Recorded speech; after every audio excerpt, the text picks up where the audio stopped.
Graduation day, the one day meant to be about my daughter, Emily, her success, her future, her moment. She stood at the podium, her voice trembling but strong. Rows of proud parents leaned forward, cameras ready, the air thick with pride and celebration. And then he stood up. My husband, Daniel Lawson, the man I had built a life with for 25 years, the man I thought I knew better than anyone. He rose in the middle of that silence, straightened his jacket, and with a smile that cut like a blade, he announced that he was leaving me. Not at home, not in private, not even in front of family, but in front of hundreds of people during Emily's graduation speech. The gasps rippled like a wave across the hall. Emily froze mid-sentence. Phones went up, people whispered. I sat there, every eye burning into me, waiting for me to break, waiting for me to shatter. But I didn't. Because while Daniel thought he was humiliating me, he didn't know about the small folder resting in my lap. And inside that folder was the one thing that could shatter his life more than his betrayal ever shattered mine. He thought he wrote the ending of our story that day. He didn't know it was only the beginning of mine. My name is Claire Lawson, and for 25 years I was a wife who believed I was building something unshakable. A life, a marriage, a future. Or at least that's what I thought. When he was in grad school pulling all-nighters and racking up student debt, I was the one working double shifts, coming home with sore feet and barely enough energy to eat dinner. Every paycheck I earned went straight into his tuition, his books, his dream of becoming the man he always said he wanted to be. And I believed in him. I believed in us.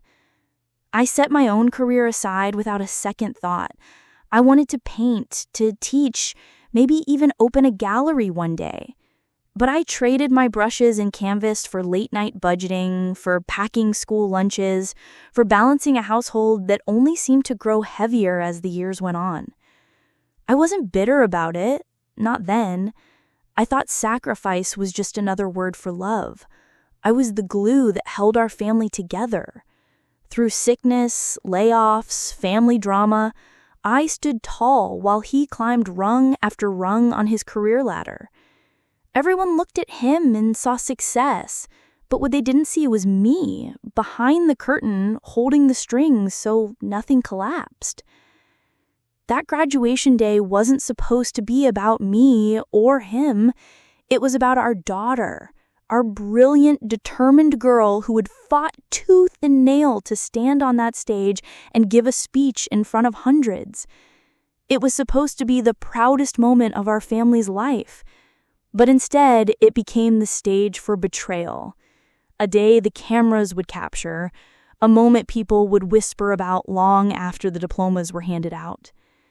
And while the audience gasped, thinking I was the humiliated wife with nothing left, I quietly tightened my grip on the folder in my lap. Because they didn't know what I knew. They didn't know what I had been holding back. They didn't know that his little performance was only the beginning of mine. Looking back, the signs were there long before that graduation day. They start small, almost invisible, like cracks in a wall you've lived with so long you convince yourself they're harmless. My husband began pulling away. At first, I thought it was work. Late nights at the office, endless business trips, exhaustion in his eyes when he walked through the door. I told myself he was carrying the weight of his career, and I needed to be supportive. That was my role, after all. But then his words started cutting differently. "You're paranoid," he would snap whenever I asked why he was home later and later. "Stop being so insecure," he'd say, his tone sharper than the man I married. I wanted to believe him. I wanted to believe I was imagining it. Until the night I picked up his jacket from the chair and a receipt slipped out of the pocket. Not from the office cafeteria, not from any place he should have been, a hotel. I stared at that piece of paper so long my hands shook. Maybe it was a client dinner, I told myself. Maybe he had a meeting that ran late. I swallowed the lump in my throat and tucked the receipt away, desperate not to believe what my gut was screaming. But the cracks widened. He started staying glued to his phone, turning it face down on the table whenever I walked into the room. I told myself I was overreacting, until one night I heard the faint buzz of a second phone in his briefcase, a phone I never knew existed. I confronted him, heart pounding, tears stinging my eyes. He laughed. You're imagining things. You've always been dramatic. Gaslighting, they call it now. Back then, I just thought maybe I was losing my mind, but deep down, I knew. His cruelty didn't stop there. He began belittling me, not with shouts, but with quiet daggers. When I'd mention the years I worked to put him through school, he'd smirk and say, "You make it sound like you were the one who earned the degree." When I'd talk about our daughter's future, he'd roll his eyes and mutter, "She's successful in spite of your influence, not because of it." Those words burned. And then came the spending. Designer watches, weekend trips I wasn't invited to, credit card bills with charges I couldn't trace, money vanishing into thin air while I clipped coupons to keep the pantry full. Friends we'd known for years started pulling me aside at gatherings, whispering things like, "Are you two okay?" or "He seems different lately." Their pitying looks told me they knew more than they were saying. The worst moment came when I found a message on his second phone. Just one line. "Can't wait until you're finally free." Free. That was the word. Free from me. Free from the life we had built together. Free from the woman who had sacrificed everything so he could become who he was. My hands trembled as I put the phone down that night. My heart felt like it had splintered into 1,000 jagged pieces. But even as tears streamed down my face, something inside me shifted. For the first time in years, I didn't just feel hurt, I felt awake. I thought the graduation would be my breaking point, but the truth? The breaking had already started long before, and with every secret, every insult, every betrayal, he was pushing me closer to the edge. What he didn't know was that I wasn't just breaking, I was also beginning to plan.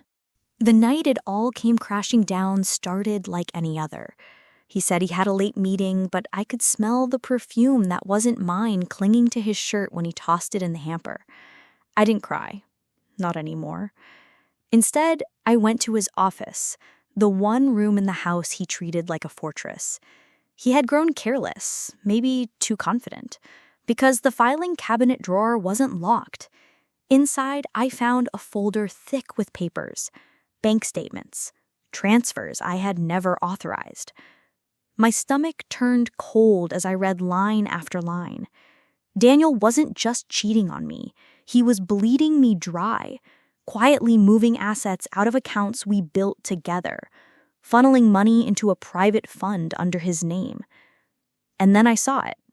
A hotel receipt tucked between the transfers, his signature at the bottom, and beside it the guest name, Vanessa Reed. My name, the woman who had sacrificed her career, her time, her youth, erased from the life we had built, while hers was being written in bold letters on everything he used to share with me. And tucked in the back was a draft of a separation agreement. No discussion, no negotiation, just a carefully worded plan to cut me out entirely. He would leave me with nothing but scraps while he walked away with the house, the savings, even the future I thought we were sharing. My hands went numb holding that paper. The man I had trusted for 25 years wasn't just planning to betray me in love. He was planning to erase me financially, socially, completely. That was the moment the grief inside me hardened into something sharper, something unbreakable. Graduation day was approaching, the day I had thought would be pure joy watching our daughter step onto that stage and into her future. But now now it had become something else entirely. I realized he intended to use that moment, her moment, to humiliate me publicly, to discard me like I was nothing. He thought he held all the cards. He thought he was untouchable. But he had no idea I'd been preparing, quietly, while he laughed in my face and lied to my heart. He had no idea about the folder I kept hidden, a folder I had built piece by piece over months of pretending to be the dutiful wife. Everyone thought I would break when the truth came out, but what they didn't know was that I already had my answer ready, my proof, my weapon. And on graduation day, in front of everyone, he was about to discover what was inside that folder.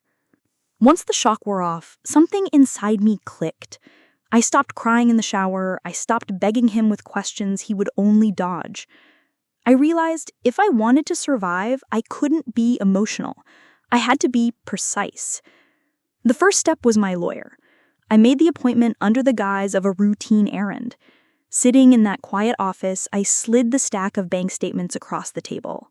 He scanned them, eyebrows raising higher with each page. When he looked up, he said 5 words that steadied me more than anything else. "You have him cornered already." Together, we laid out a map. I secured certified copies of every financial record. I gathered proof of the quiet transfers, the accounts in his name only. I requested copies of property deeds, making sure the house, the home I had sacrificed for, was legally tied to me. But I didn't stop there. I knew betrayal this deep wasn't just financial. And I was right. His second phone, the one he thought I hadn't noticed, was a gold mine. Messages, photos, reservations at restaurants I never stepped foot in. I copied everything. Each screenshot went into the folder, each receipt, every incriminating detail. Piece by piece, I built my case like bricks in a wall he would never climb over. He still thought he was untouchable. At dinner, he would smirk across the table, scrolling through his phone while I stirred the soup. To him, I was invisible, the dutiful wife too timid to question him. He didn't see the quiet steel in my eyes as I tucked another document into the folder hidden in the back of my closet. The timing had to be flawless. It wasn't just about catching him. It was about making sure the fallout protected me and our daughter. She deserved better than whispers behind her back, better than growing up watching her father dismantle her mother. So I chose graduation day, the one stage he thought belonged to him. As the day approached, he polished his performance. He ironed his suit, booked the best seats, shook hands with neighbors and friends, playing the part of the proud father. He even rehearsed small speeches in front of the mirror, practicing his supportive dad smile, the one that would melt cameras and fool strangers. He didn't know that every grin, every smug glance in my direction only sharpened my focus. He thought he had already won, that I was too broken to resist. He strutted into that ceremony with his chest out, his tie perfectly knotted, a man convinced he was about to crush me in front of everyone. And all the while, the folder never left my side, tucked nicely under my arm, sealed shut, waiting. Inside was his undoing. He thought graduation day would be his stage. What he didn't realize was that I had rewritten the script, and when the curtain lifted, it would be him standing there, exposed, humiliated, stripped of every secret he thought he had buried. Graduation day arrived with sunlight streaming through stained glass windows of the auditorium. Parents shuffled programs, cameras clicked, and the air buzzed with pride. My daughter, Emily Lawson, radiant in her cap and gown, stepped up to the podium. She began her speech, her voice steady, filled with gratitude and dreams for the future. And then it happened. My husband, Daniel Lawson, pushed back his chair. The scrape of wood against the polished floor silenced half the room. He stood, smoothing his tie, and with a voice loud enough to echo off the rafters, announced, "This will be my last day as your husband. I'm leaving you." Gasps erupted. Programs fluttered from hands. Emily froze at the microphone. Her words lodged in her throat. The crowd turned as one, eyes darting between the man in his fine suit and me sitting motionless in the second row. The humiliation he had planned for me was complete. He wanted me broken in public, my daughter's day tainted forever. But I didn't cry. I didn't beg. I didn't even blink. Slowly I stood. Every step up the aisle felt deliberate, like walking a tightrope above the stunned silence. When I reached the podium, Emily's tearful eyes searched mine. I rested a hand on her shoulder, studying her, before setting a small leather folder on the stand, the same folder I had been guarding from months. "Since you chose this moment," I said, my voice clear, carrying across the hall, "then I'll share mine." I opened the folder. The first page slid free, a glossy printout of messages between Daniel and the woman he had been hiding, Vanessa Reed. Laughter rippled, sharp and cruel as whispers spread.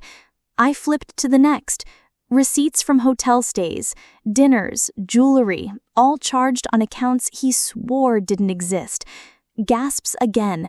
Parents leaned in closer. Emily's classmates craned their necks.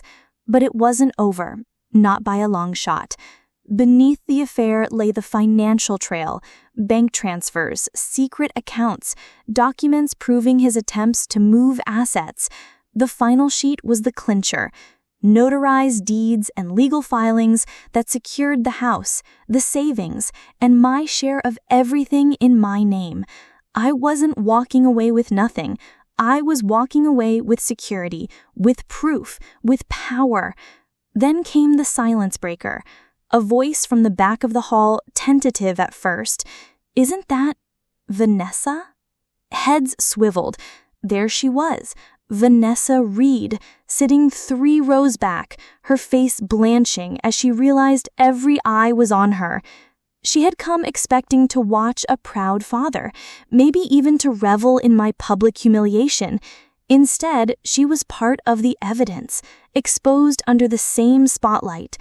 Daniel's perfect image cracked like glass. His face flushed red, jaw tight, hands trembling as he reached for the folder. I snapped it shut before he could touch it. "No," I whispered, just loud enough for the microphone to catch. "You don't get to control this narrative anymore." The whispers turned into murmurs, the murmurs into a tide.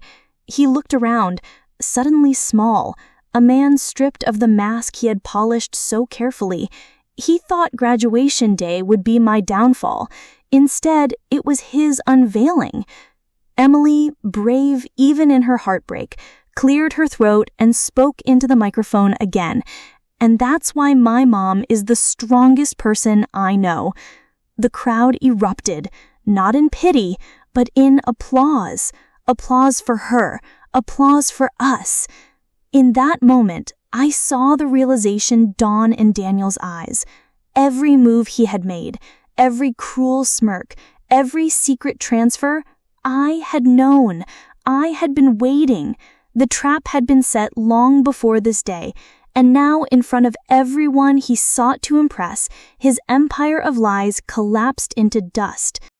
When the folder snapped shut, so did the illusion of the man I thought I had married.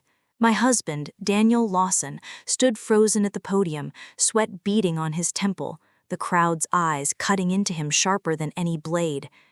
He tried to gather his words, to spin some desperate excuse, but the silence of the audience drowned him. For the first time, he had no power left. By the next morning, the fallout had already begun. His phone, once a lifeline of admirers and colleagues, buzzed with nothing but silence. Friends who had shaken his hand at dinner parties now refused his calls. The same colleagues he had boasted to, the ones who once admired his success, quietly severed ties, unwilling to be associated with a man who used his own daughter's graduation as a stage for betrayal. And Vanessa Reed? She was gone within days. What had looked like devotion from her had always been greed dressed up as romance. When she realized his reputation was ash and his finances locked down by legal filings, she vanished, leaving him humiliated, alone, and without the wealth he thought he could smuggle away. For me, the weeks that followed were not easy, but they were liberating. Divorce papers were filed swiftly, and this time, the scales tilted in my favor. The assets he had tried to hide were secured. The home I had raised Emily Lawson in remained ours.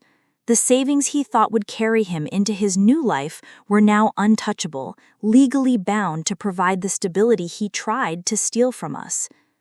Emily and I began to rebuild, not just our lives, but our sense of peace. She returned to school knowing her mother hadn't been defeated, but had stood tall in the face of public betrayal. She no longer saw me as the quiet woman behind her father's shadow. She saw me as strong, as unshakable, as someone who could take the deepest wound and turn it into power. And me? For the first time in 25 years, I wasn't the silent, sacrificed wife. I was a woman who had taken control of her story. Daniel had tried to humiliate me in front of hundreds, but I had turned the spotlight back on him, exposing his lies, his betrayal, and his arrogance. As I walked away from the courthouse after the final hearing, papers in hand, I felt no bitterness, only clarity. He had thought he was writing the end of my story, but he was wrong. I walked away, not as a victim of betrayal, but as the author of my own revenge. That was the end of my revenge, but not the end of the question it leaves behind. Because here's the truth, I could have handled it quietly. I could have slipped the divorce papers across a polished lawyer's desk, signed my name, and walked away with new spectacle. I could have left him to keep the mask on for the world while I carried my justice silently in the background. But I chose something else. I chose to strip away the mask in the very place where he believed he had all the power, in front of our friends, our family, our classmate's daughter. I turned his performance into his downfall, and I don't regret it, not for a second. Yet sometimes, late at night, I wonder, was it the right way? Did I need to scorch the earth to take back my dignity, or would quiet justice have been enough? So now I ask you, if it were you standing in my shoes, betrayed and broken but holding all the cards, what would you have done?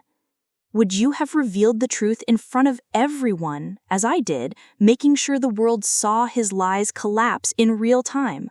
Or would you have handled it quietly, behind closed doors, letting him wither in silence while you walked away untouched? Be honest, what would your revenge look like?